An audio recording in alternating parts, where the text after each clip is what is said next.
Yeah. Which is why I believe that, okay, I have a great idea for tourism. All right, hear me out. This is going to be Mars, Nevada. Mars. We create a Martian base in the middle of, like, godforsaken Nevada. Huh? Uh-huh.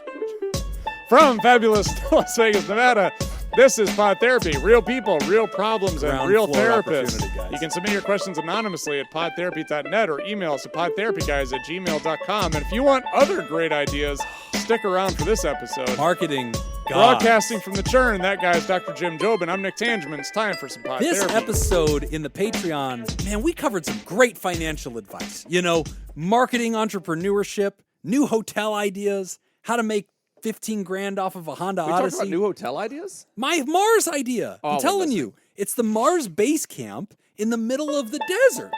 It's gonna crush. It's all the time we have It's gonna crush. He's outing me. He's outroing. That's the second time he's tried to close the show. Yeah. He closed it during the Patreon with another outro from a different podcast. He doesn't care anymore. He's just trying to weasel his way out of this. It's true. Yeah. Hello, everybody. He's also got pen. I'm just gonna keep closing the show throughout the entire thing. I can keep on closing to I have people. a feeling it's gonna be a rotating I bit. can do this all night. Yeah. All right. Well, welcome to Pod Therapy, everybody, the show where real therapists answer real questions from real people. He's got Piff. What don't you have on this thing? How many shows are you running for? I might not have fucking crazy. abracababble, weirdly. Of all the things not to have. Well, welcome back to the show, everybody. We've got some great questions for you today and a fun time ahead. First question is from a theraproducer, All right. Sarah Smith. I think I know her. No relation. Yeah, I think you do. Yeah. Following my therapist on social media. We haven't said it lately. This is the way to skip to the front of the line. Skip on to the front on of the line. questions. Yeah, if you're wondering, man, theraproducers sometimes jump in there. How long were they in the queue? Oh, no, this is like Disney World, fool. You can They got fast the fast pass pass. right up to the front. Yep. They literally pay for you to enjoy the show. They get priority seating. Following my therapist on social media. Hey guys, this is a combination of me trying to sort through my own dilemma and wanting to know your genuine thoughts. My gut feeling is that Jim and Nick will have opposing views on this. Is it okay to follow my therapist on social media, in this case Twitter?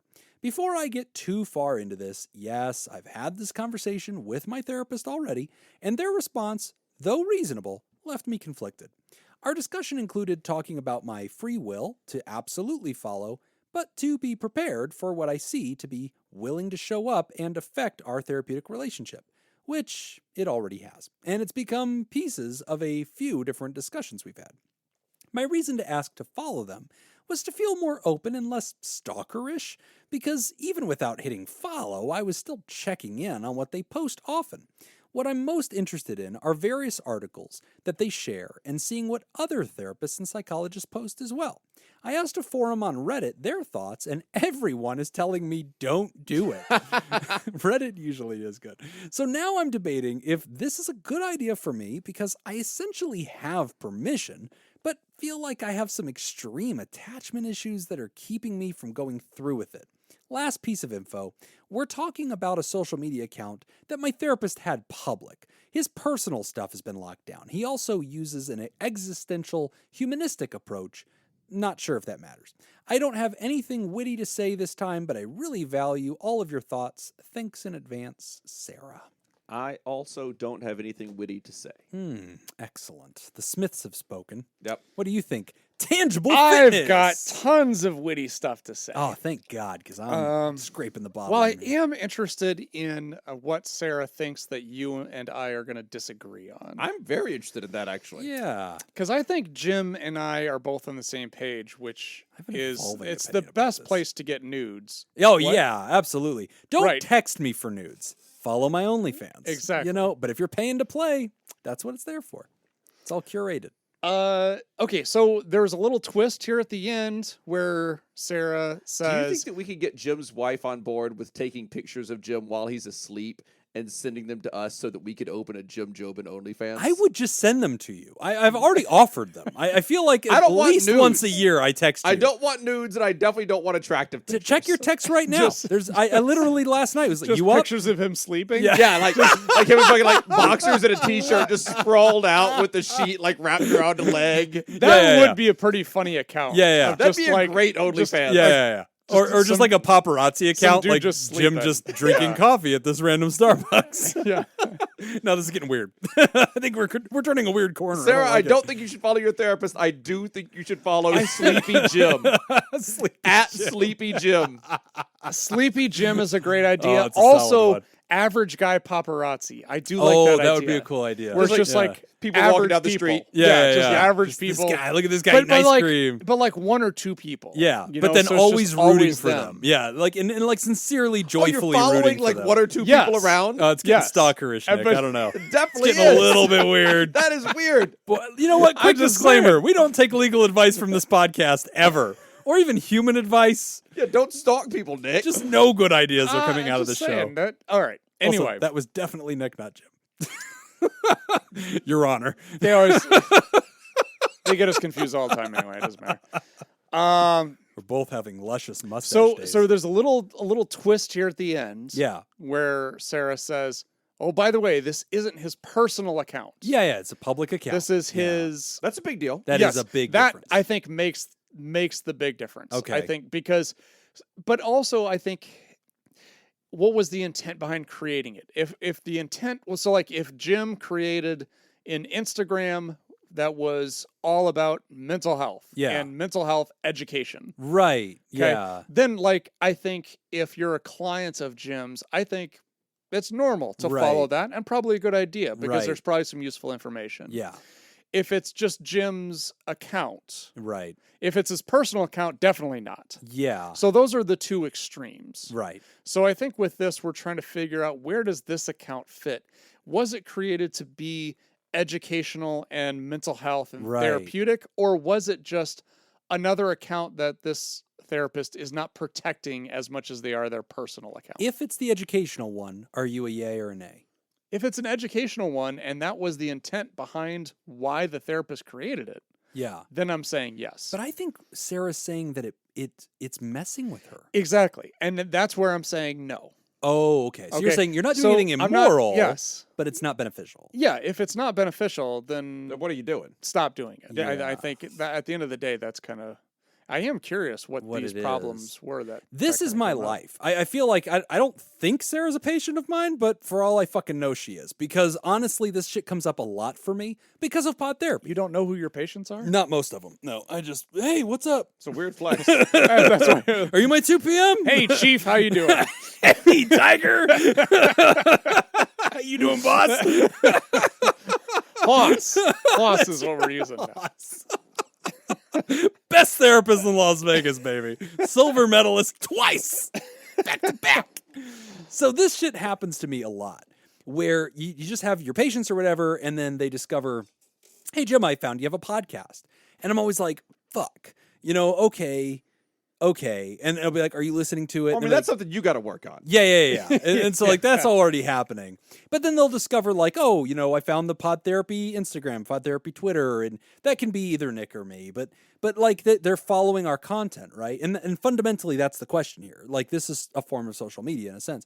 So like I bump into this too, and I don't say think it is. well, I guess not. Yeah, but it's I don't think content. so. It's content. But like I say to my patients what the therapist said to Sarah, which is I say they'll ask me like, is that okay? Like, is this okay? And sometimes I'll bring it up, and I'll disclaimer them, and I'll say, hey, that's great. I need you to understand something. The Jim you encounter that is your professional therapist is doing something different in your life and playing a different role than Yuck Jim, who's hanging out with his buddies in a studio trying to make mental health fun and approachable, right? I'm going to say something that is going to set you off, not feel right, is itchy, is dumb, is like even offensive. I'm gonna say pillow. I'm going to say lots of things that might be bad. We had a lot of And so- mustache talk. I make them promise if Not you're enough, going to though. continue listening to the podcast, I need you to commit to me that when and if I say something that does bother you, you're going to come to me and bring it to me. I'm not defensive about it, but I want to make sure that you feel safe talking about it because it's going to be an obstacle. Well, one is curated for you. One Right. is curated just for you. Right. Therapist in the office on Zoom, telehealth, however you Right. see your therapist. That session is curated only for you, Right. not for anyone else. Right. This, something on Twitter, something on Insta, whatever.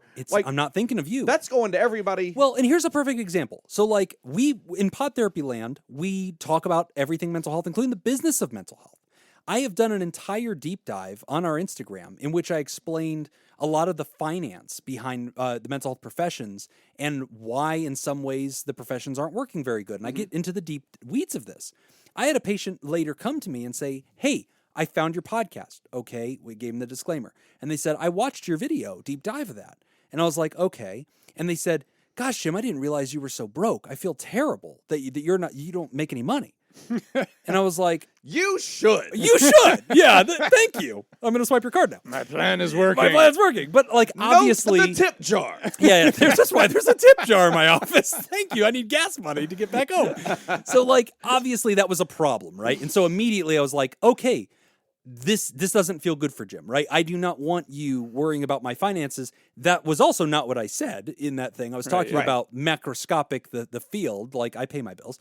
But this is not good, right? Because now you're accessing this content over here, and now it's going to affect our dynamic, which is inappropriate, right? Right. So I had to immediately go, great, thank you for bringing this up to me. Let me clarify what you think I heard, and then let me kind of smooth that out so that you're not feeling that toward me. But that is the risk I take with Pod Therapy. That is the risk I take with a lot of content, even if it's just business. Even if, like, I just retweeted something about therapists in California going on strike to affect Kaiser Insurance, which I'm absolutely for, and we definitely need more therapist unions to do.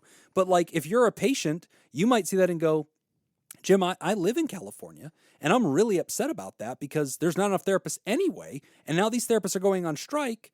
This affected my life, and you're supporting this? So, Sarah, I guess when I see this question, I can see it from a variety of angles. I don't think you're doing anything wrong, but I do ask that question of, is it helpful or unhelpful? That's it. I constantly warn my patients, it may be unhelpful to the bigger work you're doing in your life to access dummy Jim on Pod Therapy. There might not be any benefit to that. And the minute Pod Therapy becomes unhelpful to you, I want to ask you to stop and focus on your mental health. I'm here to help you. It is perfectly ethical Right. for Sarah to follow her therapist, their public account on Twitter. Yeah. That is a perfectly reasonable and ethical thing to do. Right.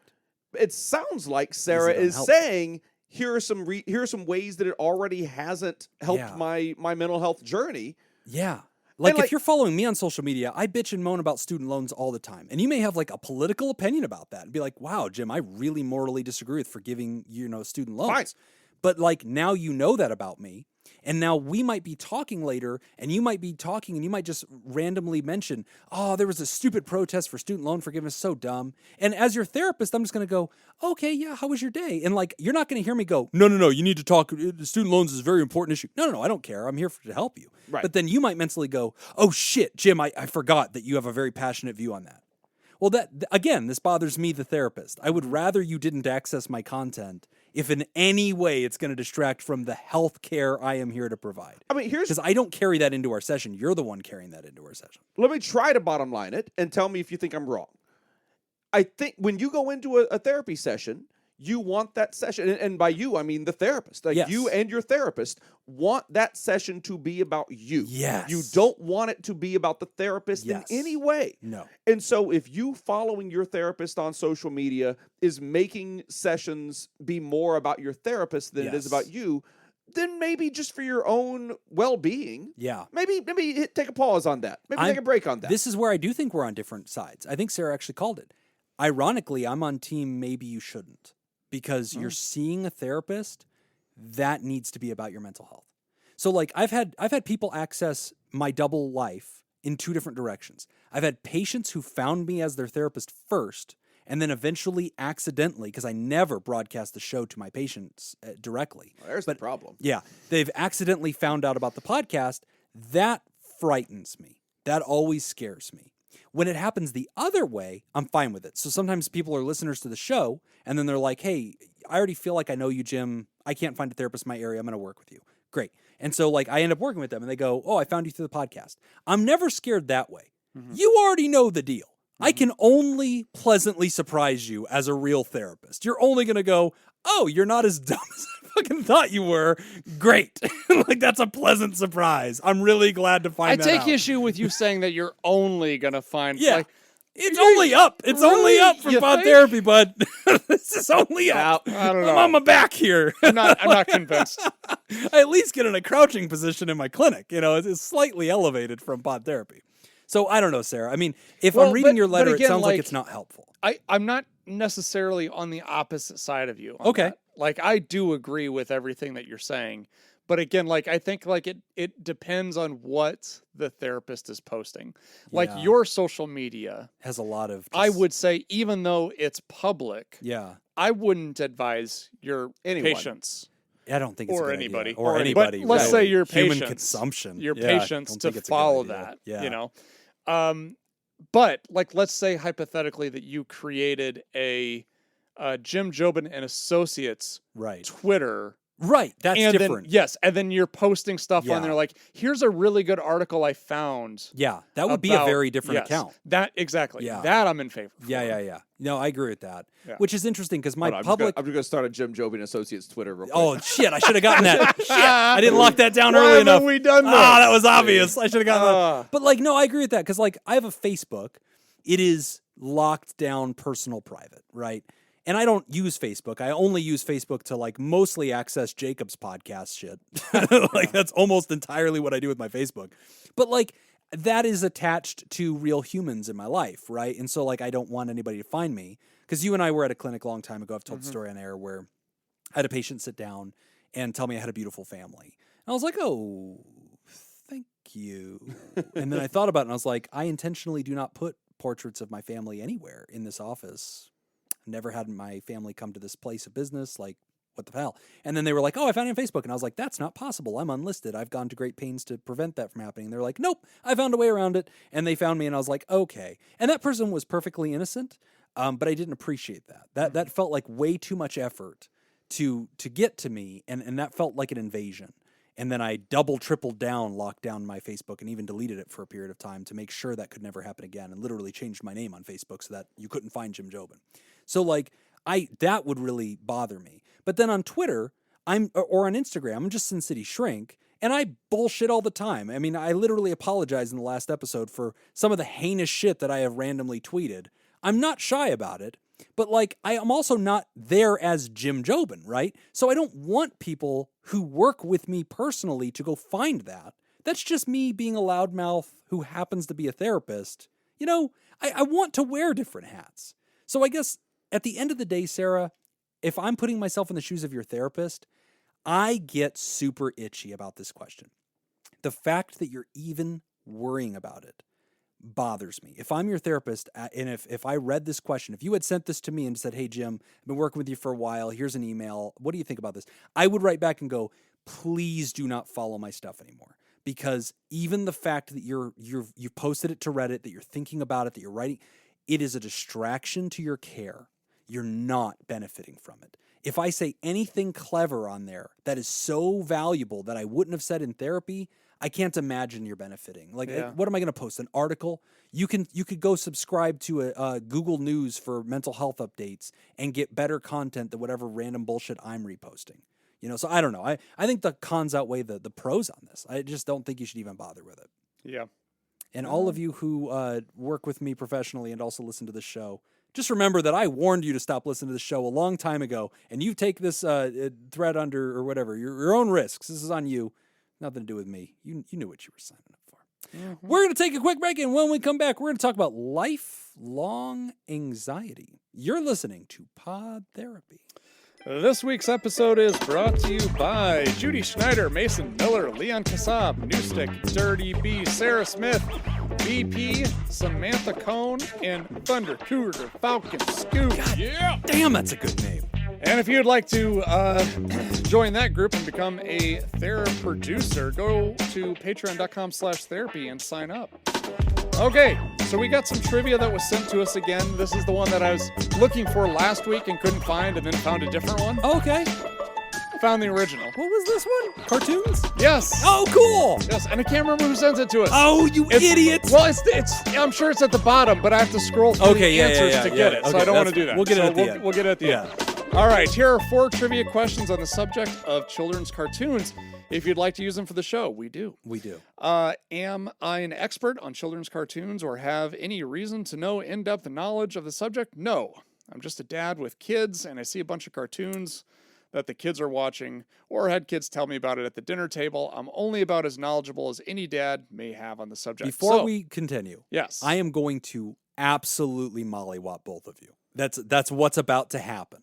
And I just want to take a second to simmer in the fact that I'm going to fucking dunk on both of you. This is going to be my About greatest cartoon knowledge? Yes. Yeah, probably. should we bet tonight's bar tab on this? He's not We're going not to going the to the bar. I know. Then yes. You want me to just charge Jim for whatever he drinks? That's solid. All right, Let's do this. This is my moment. In Nickelodeon's Fairly Odd Parents, Okay. why is Odd Timmy Parents, given Fairly Odd fairy godparents? Oh my I'm just going to tell you right now, the theme, Fairly the Godparents. cartoon theme that Jim is singing right now, Yeah. he is singing a theme to a cartoon that I have never heard of until Odd just Parents, now. Fairly Odd Parents. Correct. Same here. Why does Timmy get fairy parents? Is that what you're saying? Fairly godparents. Yes. Yes. Fairy godparents. Go Well, on. it says fairly. Whatever. A, he is an imaginative child, and the wishes will foster that imagination. B, he's ignored by his real parents, who are busy with jobs and stuff. Or C, he realized them from being trapped in a magic milk bottle, which he opened because he never saw a milk bottle before. Mm-hmm. Mm-hmm. That one. Oh, they were released. He released them. Released them from magic. Yeah, that's what Yeah. I'm going with. Okay, then I will go with A, just to be different. And B. I'm switching my answer to B. I would like C. Final answer. The answer is B. Shit. Got it. Dunk on that bitch. Yeah. That His seemed parents too, ignore him. That's the entire trope of the show. Yeah, that's what I said. You're welcome. Yeah. Okay. This is going to be fun. Lifelong anxiety from Anonymous. Dear Pod Therapy, first, I want to say, love the show. Discovered it after finding your Reddit AMA. Thanks for doing what you do. I'm always excited to see this show in my feed. I'd love to hear your opinions on my situation. Maybe you can point me in the right direction. Context. I'm a 28-year-old male, and to start from the beginning, I was physically and emotionally abused by my parents. My dad being a lot worse than my mom. But my mom definitely learned some tips and tricks along the way. At 10 years old, I stopped being interested in sports, and because of that, my father no longer found any value in me and started neglecting me entirely. A year or so later, my mom divorced him because she despised the neglect. It financially ruined both of my parents as they paid all their money to lawyers to fight for custody of the kids. My dad got 60% custody. With his ongoing neglect, I had to scrape together money to feed myself at times. And if I wanted anything, I would have to buy it myself, or I'd have to wait until I went to my mother's house. My mom worked 70-plus hours a week trying to repair the financial ruin from the divorce, so she was an absent parent too. So at approximately 12 years old, I started selling drugs. Side note, my dad and uncles had a successful cocaine ring, and I grew up hearing about all the money that comes from the drug dealing. I sold drugs whenever I didn't have gainful employment, so 12 to 15 years old until I got my first job, sporadically through high school, and much more in college. I grew up fearful of abuse, paranoid about law enforcement, and was under enormous self-induced pressure to finish my degree in order to escape my life and family. I developed anxiety and depression over the years because of the constant fear and bleak outlook. This culminated in a mental breakdown and a multi-week panic episode rife with paranoid delusions. I found a psychiatrist who quickly put me on benzos because I was rapidly losing weight. An SSRI was added later. I was stable with these medicines, and after a week or two, I was back at school. I wasn't selling drugs at this time, but resumed a few months later. Fast forward to now. I completed my degree and have a job in my field that provides me with good enough health care to afford a better psychiatrist who immediately pointed out that 6 years on a benzo wasn't the best situation to be in, and we've been working to taper off of it. But now that I'm in a better place in life, I want to start therapy. But I'm incredibly anxious opening up about my mental health history because it's heavily intertwined with crime. Questions. Is there a therapy specialization I should look for when looking into providers? I've done drugs recreationally. I haven't in a few years, though I do semi-regularly smoke marijuana. I think my problems lie primarily in childhood trauma. Should I look for a substance abuse therapist? How do I address these topics with a therapist? I know HIPAA has a lot of protections, but opening up about this immediately creates more anxiety. So it's been hard to take this step. Any advice? Thanks. Anonymous. Okay.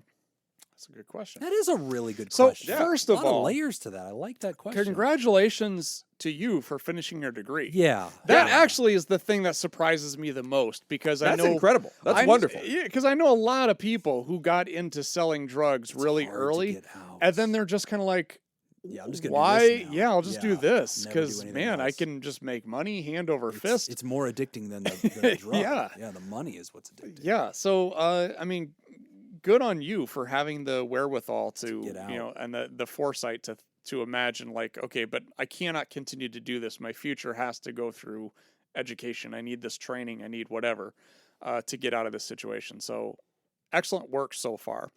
I'll just go ahead and answer the should I get a substance abuse counselor? I would say no in your current situation because a substance abuse counselor is not going to really get into the things that you're wanting to get into. You're not currently using. I mean, it says that you smoke pot semi-regularly. Unless that's something that you want to quit and you need help, I don't think a substance abuse counselor is going to be very useful to you in this particular situation. Yeah, I agree with you. I do a couple of things, though, about substance abuse counselors that I think are advantageous in this. One, they're very attractive. They're extremely. I mean, it's really out an of all the understatement. therapists. Yeah, of all the therapists, without question, substance abuse counselors just easily the prom king. Exactly. Yeah, easily. So on this note, though, Or prom queen. Thank you. The substance abuse counselor was his mother. dun dun dun. Yep. Oh, you sexist pigs! All of us. Sick to my stomach. All right. The fact that substance abuse counselors exist, I think, should remind you that we have already heard a lot about drug dealing. It comes up a lot. There's very few people that we have counseled that, did drugs that at some point didn't traffic drugs. And not just the drugs itself, but crimes. A lot of crime. Somewhat related to the drugs. it Or comes sometimes not related to the drugs. Spoiler alert. Yeah. There's a lot of criming in the drug life. So that should be comforting to you, writer, because we have heard it a lot. And the fact that you yet still know there are lots of substance abuse counselors out there and these disciplines exist, I think should solidify in your mind how quite protected you are.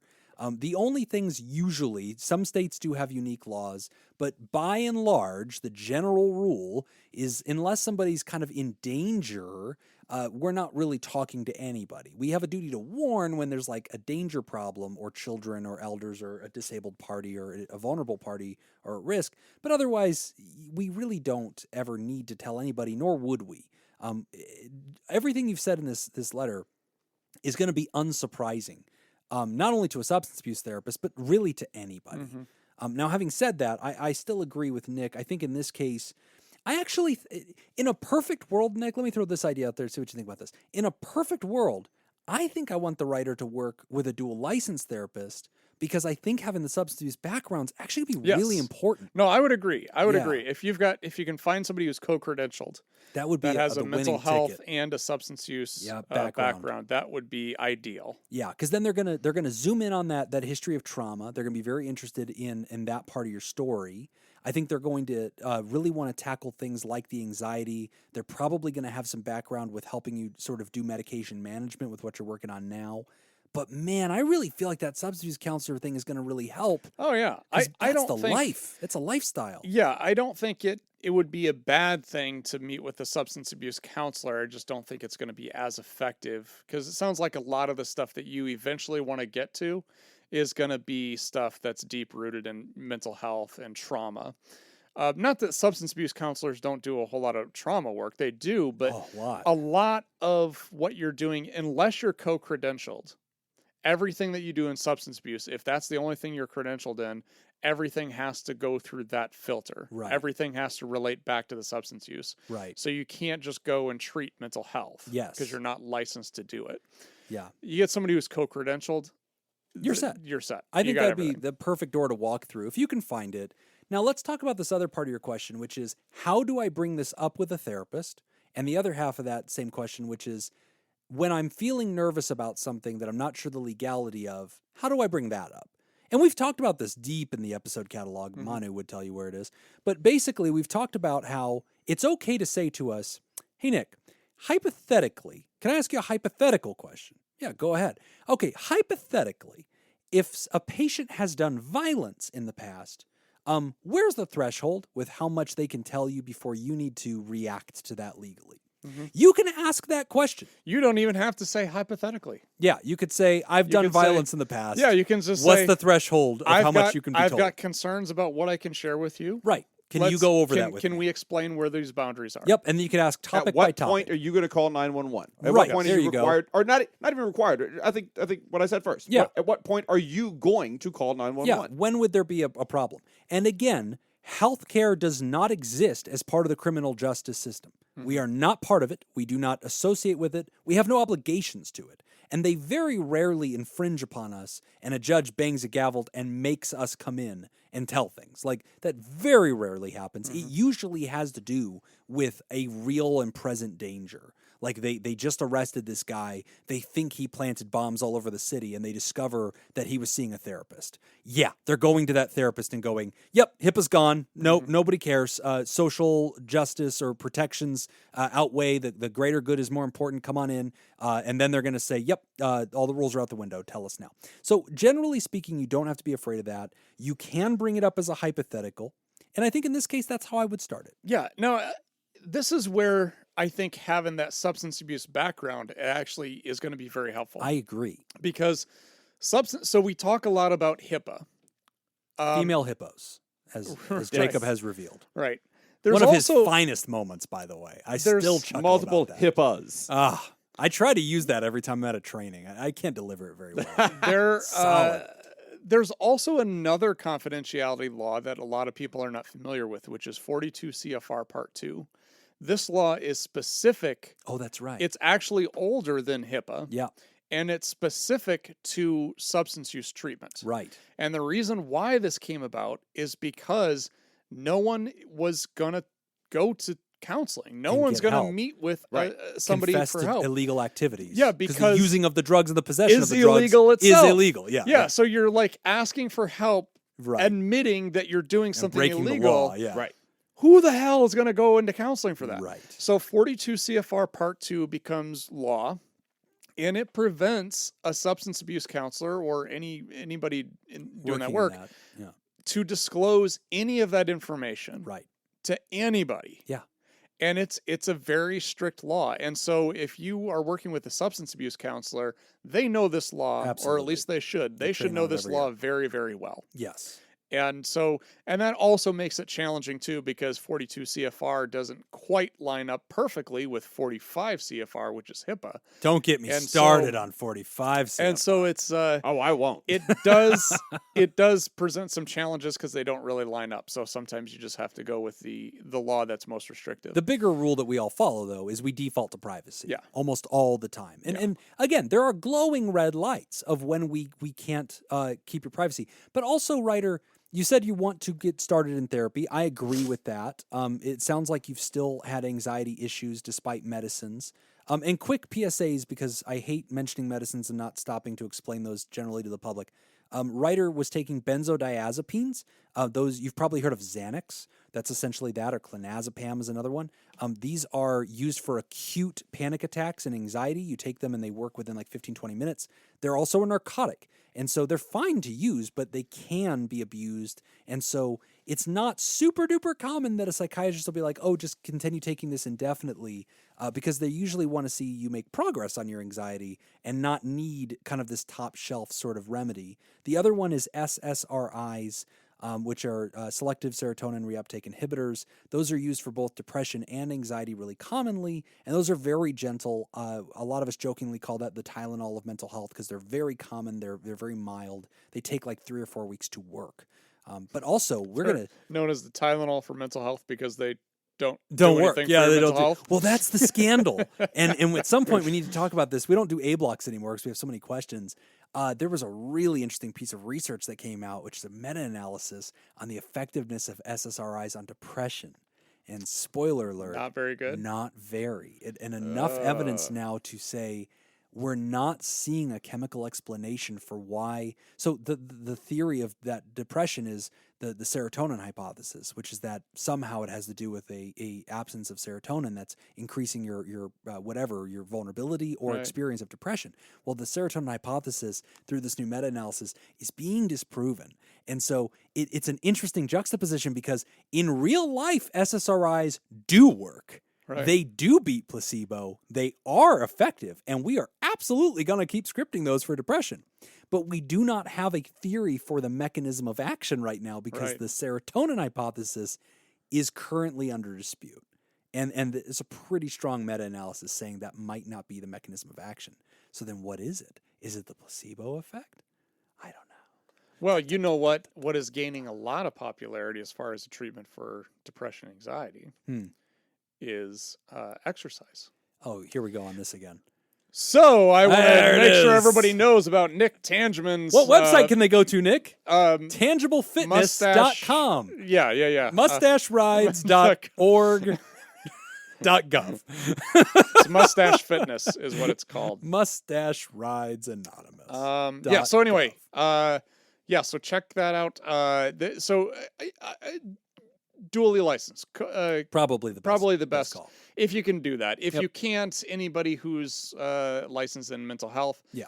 Don't hesitate. You're going to, Yeah, and the good news is all your fears of like, oh man, this, but and I appreciate your point, Ryder, where you said like, this makes me anxious to talk about though. Hopefully we are soothing that, hopefully by presenting you facts about our profession. And also remember, anytime you sit with a new therapist, they're going to explain all this. Yeah. It's part of informed consent. The little thingies that you have to write your name on, they're going to have pages in there that say, hey, here are precisely the situations that we do not give you permission to be confidential about. At the end of the day, though, I think a great starting point is just to come right out and just say it. Here are my concerns. Yeah, I'm worried. I've done some things legally in the past having to do with drugs. I've always appreciated that. Yeah. If a client comes out to me right away and says, I want to talk. I want to get the most out of this, but here are my concerns. Yep. Perfect. All right, let's have a conversation. It's also not an interrogation. No, exactly. Yeah, like you're going to say that, and the therapist is not going to turn around and turn on bright lights and say like, well, now you have to tell me everything. Yeah, exactly. Come on in, boys. Exactly. Because a therapist has therapy shit to do. Right. Yeah. And a lot of times, and they can't afford those lights. Yeah. A, we don't have the lights. Can't afford them as has been covered in the Patreon. No, but also, I think another point that's really important. Patreon. That was the show. No, that was a real show. Sorry, I keep forgetting I should do better on the show. Agreed. The other thing is, if you've done crime, therapists are not interested in the details of that. That has nothing to do with our job. We're not going to be like, so again, Daniel Ocean, tell me how you got into the casino. Like, tell me how you got into the safe. We don't care about the mechanisms. Right. I've had patients, we both have had patients over the course of history because we work with a lot of people that were ex-felons, came out of jails. Yeah. They've done violence. We've had guys who were gang members. And they've told us, like, I've done violence. How much of that are you interested in? And we'll usually tell them, I'm interested in the part that you're emotional about, right? I'm not going to ask you anything. Don't ever tell me anything about that because it's not relevant to our work. And I don't want that to distract you. I don't want you walking out being like, I feel weird telling the guy who what. Don't tell me any of that. Like, let's just talk about your experiences as a human and what keeps you up at night. We've all dealt with that. It's just a normal thing in all of healthcare, but especially mental health, to talk about crimes, even violent ones. So don't be afraid. Anybody out there, if you've ever done dirt and you're like, I could never talk to anybody because of the dirt I've done, just sit down and say, look, I've done some things. Can you just overview with me? Here's a hypothetical. We're very happy to explain it. And guess what? You're not the first person. Justice system has nothing to do with us. We're not here cracking cold cases. We're here to talk about you. Thank God. That's it. Yeah, trust me. Nobody wants us as detectives. Also, anything we say is not admissible. People are saying it literally under duress and emotion. Anyway, don't take legal advice from a podcast. Always ask the therapist up front, what are the rules in our state? Ask. What? Just ask. Just That's ask. our official advice. Everything else we said is generally They'll tell you. educational and not legal advice. We're taking another quick break so Jim can dunk on these fools. When we return, we're going to talk about, this is an interesting one, associating scent in sexuality. Ooh. A lady. And You're before we listening. answer that question, Jim should probably check his Twitter. Oh, no. All right, this episode is brought to you by Judy Schneider, Mason Miller, Leon Kassab, Newsick, Cardi B, You son of a bitch! You son of a bitch! Sarah Smith, BP, Samantha Cohn, and Thunder Cougar Falcon Scoop. If you'd like to do that, become a therapy producer, patreon.com/therapy. All right. Oh, I gotta my God. see. I followed you too. Oh, no. Nick's account doesn't do accept we? DMs from people he doesn't follow. Oh, no. You should, Wow. you You should did definitely all click this while we were talking? while I was talking to Oh, you. no. We got some new Twitter stuff. Wow, to this is a follow. lot of work you put into this. You're already following. Great. Oh, my gosh. Zoom in on the profile I picture. did. Yeah. Oh, It's my just gosh. it's a picture of Jim with a bubble next to it, a speech bubble next to it, and it just says, "I'm Jim Jobin." Oh, my gosh. Go to at Jobin Oh, no. and ass. Oh, that is so perfect. Jim Jobin and Associates was way too long to be a Twitter handle. Follow back, definitely. Oh, my gosh. Yeah. Okay. Wow. I wasn't even going to give the handle. Oh, this is terrible. Oh. Oh, God. All right. Excellent. I just have some tasteful nudes to post on Twitter real quick. That's all it's going to be. It's just tasteful nudes. Tasteful nudes. All right. Question number 2. I think we've got him distracted enough. We may be able to get this one. In Disney's, is this Phineas and Ferb? Oh, I've heard of that one. Phineas and Ferb. What does the evil Dr. Doofenshmirtz want to achieve with his scheme each episode? Is it A, try to win back the love of his life, Charlene Doofenshmirtz? B, take over the entire tri-state area? Or C, carry on the work of his mentor, the mighty Dr.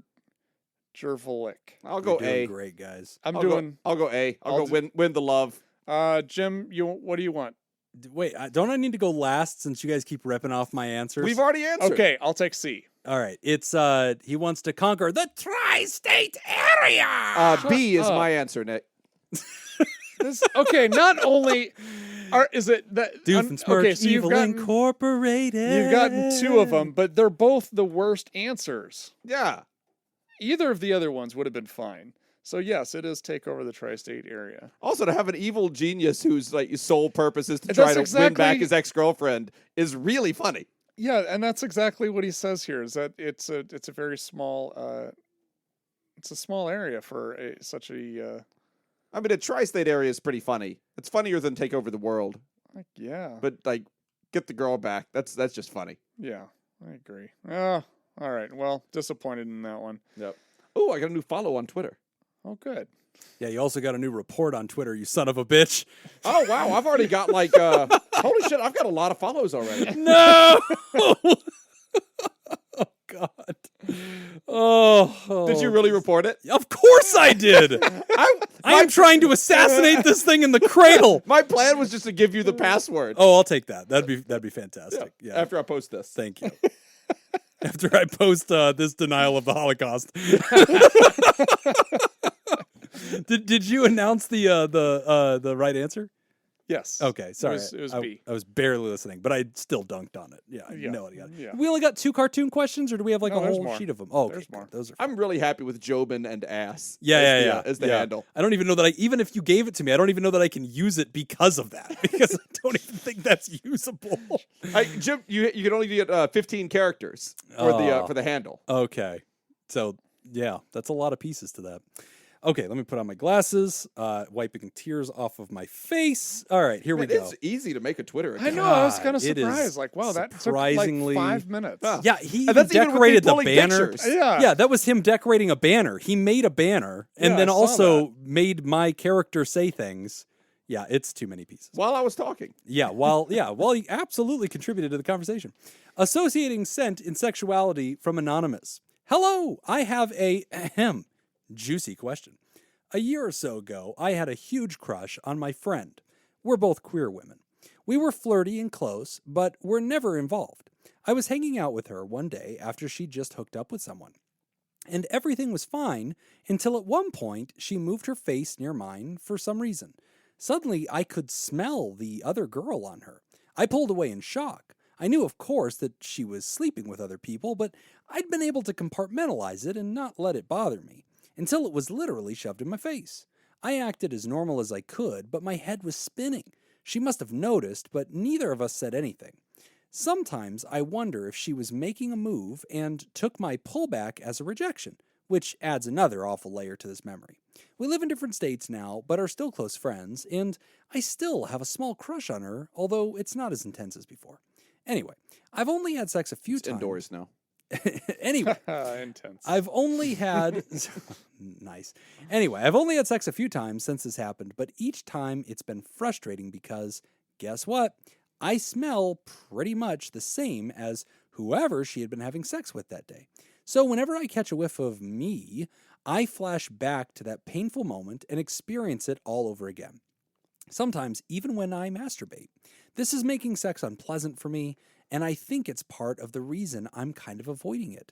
I suspect that if I start having sex regularly and/or get over her fully, eventually the association will fade, but I haven't found a partner yet, and I don't want to sleep around, so I don't know what to do in the meantime. Any tips on getting rid of these flashbacks? I'm kind of too shy to talk to my actual therapist about this. Thanks, Anonymous. That's a really good one. Short of the, not enjoying sex because of it part, this happens to me constantly. Really? I smell something and it immediately just crushes me with memories of people. Huh. Interesting. It hits me hard. Is it it's the smell of broccoli? Usually broccoli. Right. Yeah. Yeah. Sorry. Damn it. We said we were going to stop Yeah, bringing no. Patreon stuff in. Patreon.com/therapy. Go check out the broccoli. But no, Jacob doesn't like broccoli. Very Like important. there are certain scents that just They bring you back. they forcibly remind me of someone, ex romantic partners, Yeah. old friends, whatever, places. Yeah. Always unpleasant, or you're generally saying you associate scent? No, with, not you have a strong scent memory. Usually a strong emotional response, one way or another. Either very pleasant, very unpleasant. But either way, good or bad, it kind of takes you out. It takes me. It takes me like back there Yeah. immediately. Yeah. Like this happened to me this week. One of the cocktail servers at Absinthe ducked into the sound booth for a second because I have a garbage can in there, and she's like, "Oh, my tray's too full. Let me just drop this one thing into your garbage can here." And I was like, "You changed perfumes?" Oh, wow. And I was like, and she goes, "Oh, yeah, I did." I had a girlfriend in high school that wore that same perfume, and like immediately I was taken to her. Wow. And you accused this woman of being your girlfriend Yes. from high school. It turned out she was not. Oh, man. Yeah. The mystery remains. Didn't see that twist coming. I have this too. You'll randomly encounter a scent and you'll immediately flash back. Marlboro Reds. Okay. Bring me right back to my grandma. Yes. Yeah. Yeah, They also they bring me back remind to his me of your grandma grandmother. too. Yeah, right? It's weird. Rangy. Oh, I Yeah. know. I No, know. but okay, so there is something to scent and memory. Yeah, huge. It's very closely connected. Mm-hmm. And I don't know what my grandpa smoked, Mm-hmm.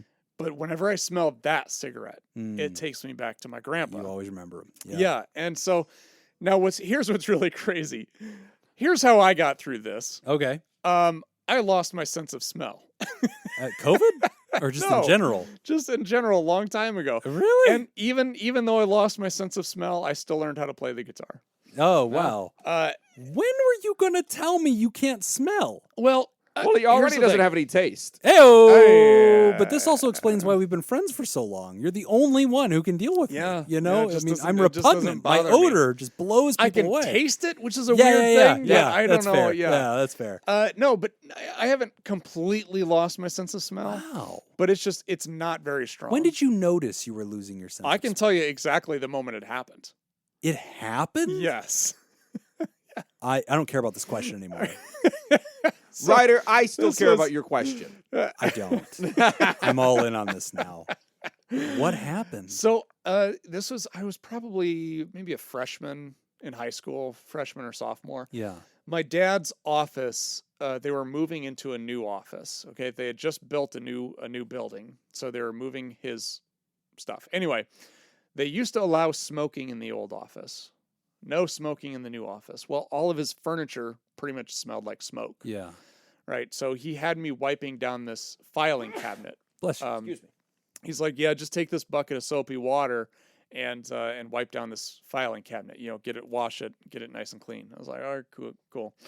So I grabbed the sponge or whatever that's in this bucket, and the water just didn't look right to me. I'm like, this doesn't look like soapy water. So then I got my head real close, took a big whiff of it. Oh no. And I'm like, what the hell is this? Oh no. And he's like, well, it's ammonia. Oh no. And so You burned your it's senses. anhydrous ammonia or whatever. Oh no. And so like, whoa, shit. And then like I couldn't smell for another week. Oh. And then ever since then, my sense of smell has never really fully come back. Wow. So you singed it. Yeah. Jeez. Yeah. That is a story. But there is still same thing though. Same thing though. There's I walk past somebody. Anytime you smell a bucket of ammonia, it takes you right back to that moment. Oh, it takes me back to so many girlfriends. Yeah. No, but there's, but same thing. I'll smell like a perfume, and I was like, oh, that reminds me. So somebody wore that. Yeah. Somebody I knew wore that. I just sent the login and password to both of you guys, actually. Yeah. Now the race is on for me to log in before Nick. So that I can actually control this goddamn account. Mainly because I've done the part of this joke that I wanted to do. Yeah, no, you're done. Yeah. No, you don't care anymore. Yeah. I don't want to run it. I don't want to run another Twitter account. Then I already run enough Twitter accounts. I'm bored. I'm out. Phase 2 of this joke is just creating another account tomorrow. Right. So yeah, it's never ending. Jobin and asses.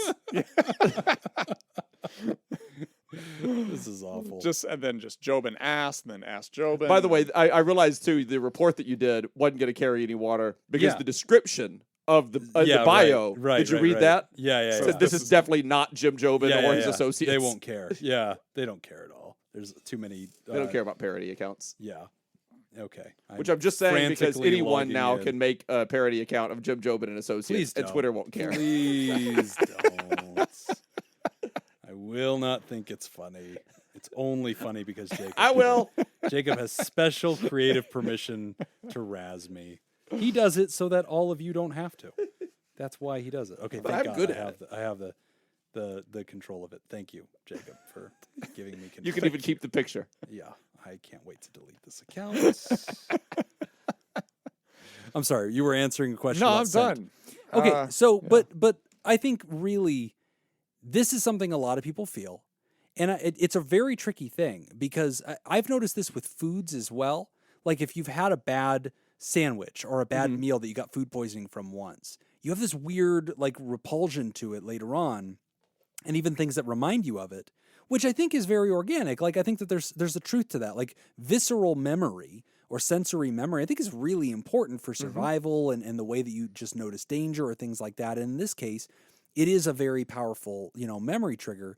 I agree with you, Ryder, where you suspect this will get better as there is a greater sample size, yes. Right? As you learn to associate these scents again with other lovers and beyond just this one painful memory. The strength of that has connection to get better. Yeah, the strength of the connection will weaken over time. I wonder if EMDR would be an interesting approach to this.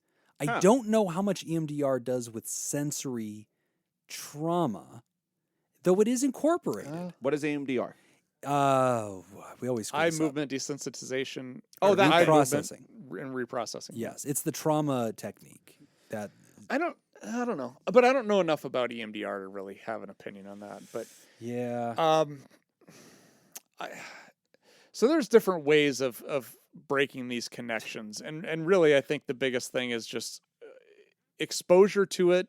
With the more you can expose yourself to it without a negative, I don't want to say stimulus, without a negative response is going to weaken the connection just over time. Like, here's another interesting thing. The scent of paper bags, I think I talked about this before, creates a sense of nausea for me. Huh. What? Yeah, paper bags Because you vomit make me feel into paper nauseous. bags? Yeah, Huh. because when I was a kid and I was sick and we stayed home from school, Mom would just set out like a paper sack next to the couch, and if I ever felt like I was going to throw up, I'd throw up into that paper sack. So the smell of a paper bag causes me nausea. And all that is that's Pavlovian. That's just classical conditioning, where it's just those two were always put together so many times that now the stimulus is now a conditioned stimulus leading to a conditioned response. I feel like I Now- have things like that.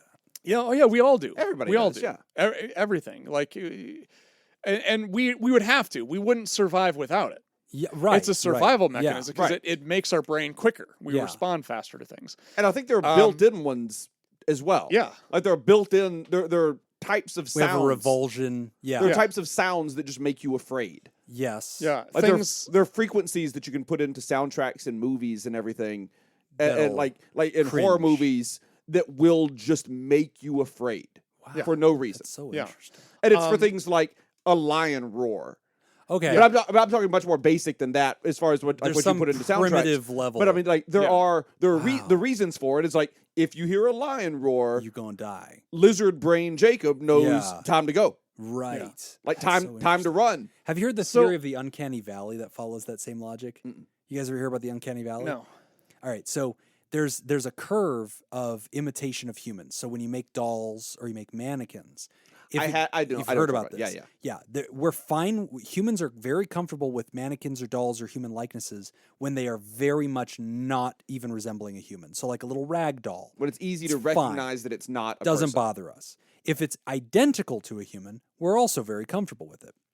But there's this dip in the curve that they call the uncanny valley, which is when we are very uncomfortable with the look of that model if it has an uncanny resemblance to a human. Like if it's you were to close take, but not. if you Yeah, were to yeah, like do yeah. an image capture Yes. of just a person's face, and then you just take that nose and Just move little that changes. nose like a quarter inch down and a little bit to the left. Right.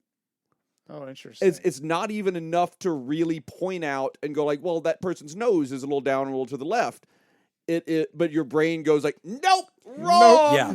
And so there's this whole fun conspiracy theory. People are like, there was definitely aliens in our development because we've seen humanoid beings that are similar to us but different. I have not heard that part. But then the obvious thing is like, well, we also grew up around other hominids, right? Like Neanderthal, we know existed. We know we wiped them out. So like, Now- you could have some kind of weird primitive fear of that. So getting back to my paper bag example. Skinwalkers is the deal. If you wanted to break that always association, skinwalkers. there's different ways that you could do it. One of them is like a systematic desensitization, Yes. where like you practice effective coping skills to kind of decrease your anxiety or whatever. But that I don't know if that would fit in this particular situation because it's not an anxiety producing event. right. It's just it flashes back to trauma. Well, it's not lowercase really, t yeah. trauma. I mean, it's a bad memory. a bad memory, Yeah. but it's not necessarily anxiety provoking. Like it's not debilitating anxiety. It's so much as the unpleasant. fact- Yes, it's just which is a unpleasant. turnoff, which is shitty. You know, Yeah, like you're I in a don't sexual want to mood. minimize it, but I'm just Right. saying that systematic desensitization, like you're not going to be practicing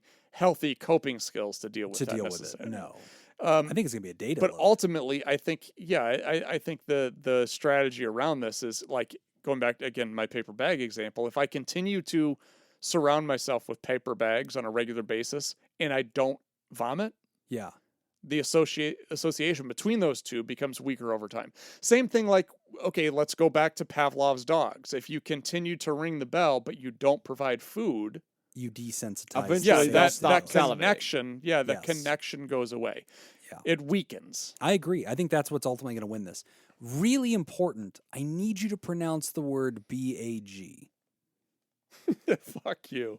I just want to take a minute. No, this is I just want to do that because it's important. this to me. is no, because that word is that is a hurtful attack on Midwesterners to ask us to say that word. Okay. Can you go ahead and say 'Cause it now- though? Because I just feel No, like I can't. I can't say it. I think you I can. can't say it. No, I no, no. think I you can't can. because now I'm thinking What it. nauseates you? Yeah. What's the thing? If you smells, A if you paper smell, sack, yeah. That doesn't feel Okay. right. That doesn't feel right. paper Yeah. bag. Okay. that doesn't sound weird to me. No, he's modified. You think he's adjusting? Well, It's- if I Very yeah, intentional.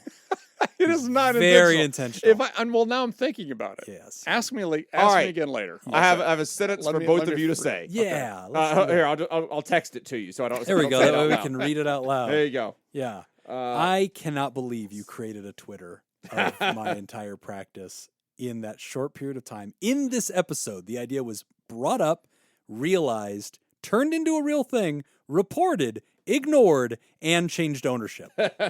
All in this one episode. All right. Damn, that was move. Oh, you son of a bitch. You text. Oh, okay. So this is It's this one is for on both both of you. of us. Go ahead. I'll Jeff. do it in honesty. No, make him do it first. He's Okay, on I'll trial, do it. not me. I'll do All right, it. all right. Okay. Put this pillow in this paper bag. No, you liar. He's a liar. It says bag. He says this paper bag. Bag. Read the sentence on your phone, Bag. Jim. Put this pillow in this paper bag. That's so much worse. Put this pillow in this paper bag. Guys, I'm nailing it. Like there's not 0% of my sentence is wrong. But we got to talk about this bag thing because this. Did we answer Ah, the question? crap. I don't think so. I mean, kinda. I think I think your answer was solid. I think that's the best that we can We do. also learned that you only have 4 senses. Like that's important. I feel like, man, I did not know this yeah, about I you. don't. 4.5. Like I From feel huff ammonia. bad. I feel bad that we're not answering the question more in depth. Okay. But I don't think we can. I think I don't think we we've can kind either. of gone I as think- deep into it as we're able to without knowing you, writer, and without being around you. Like, I don't know. I mean, I think you got some work to do on it. I have good news. I think there's it's gonna- going you to get could better. do- Oh, I through think it's certainly gonna get better. desensitization. I think it will. I think think it just naturally over time, Yeah. I think it's going to get better because How many people were scarred by sexual experiences? Scarred, light word tense. Yeah. They had bad sexual experiences earlier on. And then like, oh, I think that's always going to turn me up. No, eventually you will have enough other experiences that it will dilute Yeah, the I mean, sample and you'll have I different think the memories. worst thing to do would be like if you just stopped having any kind of sexual experience. Right, then that's it. You're frozen at that Then- one dot. exactly. Yeah, that's your Yeah. data. Yeah. Oh yeah, if you stop your life because of this, then it's not going to get better. And Ryder said, I don't want to sleep around. I don't want to be arbitrary about this. It sucks. And even when I masturbate, I'm noticing that I'm associating the scent. And it is tricky, man, because I do think it's going to keep happening until, honestly, you have more data. I'm trying to think of any other therapeutic way to do that. It's too biological. And I Probably feel like it's exercise. going to be Pavlov. I think we're going to use conditioning. What do you say? exercise. Oh, yeah, Probably that is the answer. Tangible fitness, man. Can we start that Twitter? Get him. Do tangible fitness. How do you not already have I'm it? not as fun to mess with. You I'm just really not. aren't. And it's my own fucking fault. I know. Because I people get a rise 'cause- out of me. 'cause if Because he I did that, sent they you a do it. Twitter DM and If you he- freaked the fuck out. Yeah, if he did, if In he- my defense. if Jim created a fake account for me, I'd be like, that's funny, and then you'd be over. and then we're done. yeah, that's the end. Also, of the the, whole thing. DM that I sent Jim was just an A picture emoji of you. myself. Yeah. doing a fist bump. He DM'd me from my new account, and it's a fist bump of him. This is honestly maybe your finest moment. I'm not gonna lie. As horrified as I was, it's genius. And if there was a Nobel Prize for what it is you do, you've won it. Oh, there is, and I've won it. And I have won it. This would be a weird time for you guys to find out that I was a Nobel laureate. Wait, what? Oh, I haven't brought that up? It's on my mantle. Like Nick can't smell things. I won a Nobel Prize. This is the Two Truths and a Lie episode. That's all this extra shit. So, Ryder, good luck on this. At the end of the day, I really think Nick's theory is actually the best one. I think it's going to be operant conditioning. Just like classical conditioning. that one. Whenever you stop ringing the bell with the food, then you reverse the same memory effect. And so I think you're going to notice a visceral change in the other direction as you increase your sample size and have other scents that you associate with sexuality. That's going to change over time. So this will get better because, hey, this is not an uncommon thing, right? Like your first sexual partner, you associate all of those sexual scents with that one person because you've just never encountered those scents very often in your life before you start becoming sexually active. So this is not an uncommon thing, and I think it overall does average out over time. So the good news is I think that's going to happen with you too. We are, thankfully, at the end of the show.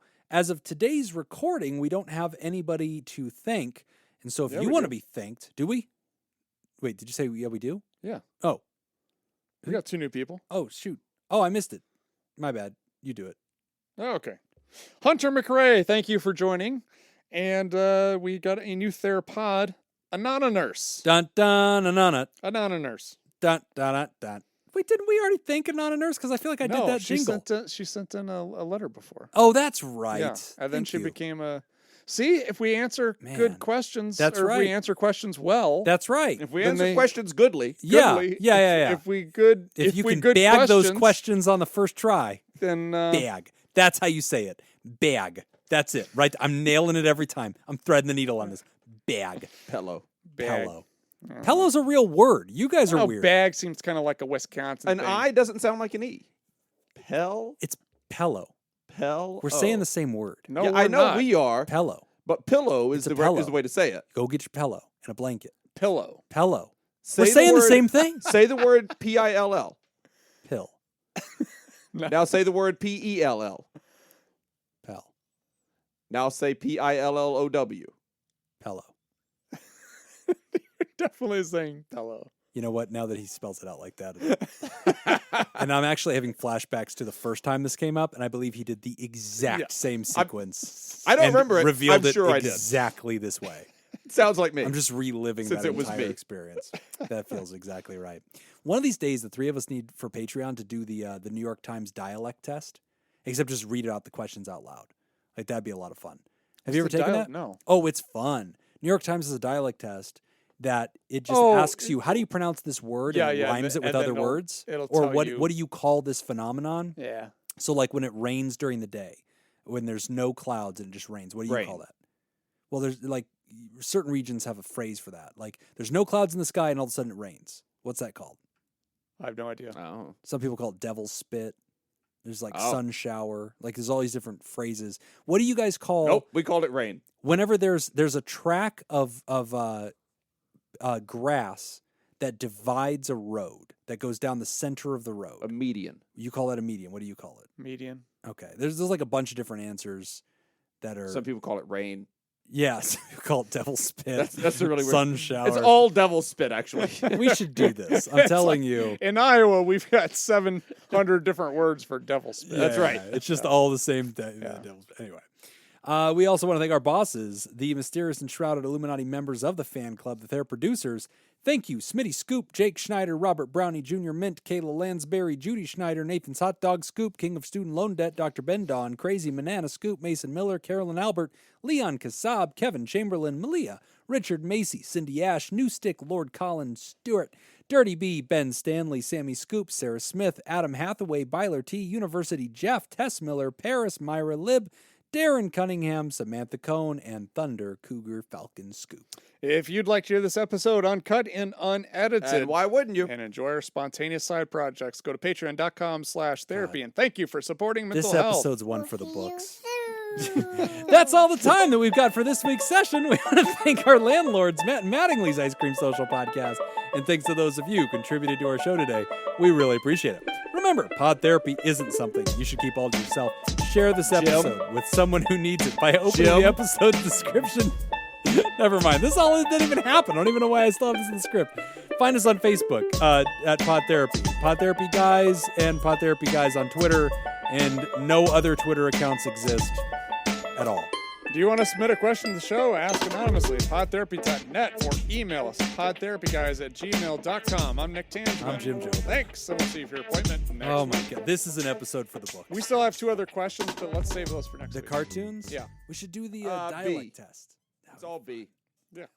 Da da da da da. Anonymous. Thanks, patrons. Bye.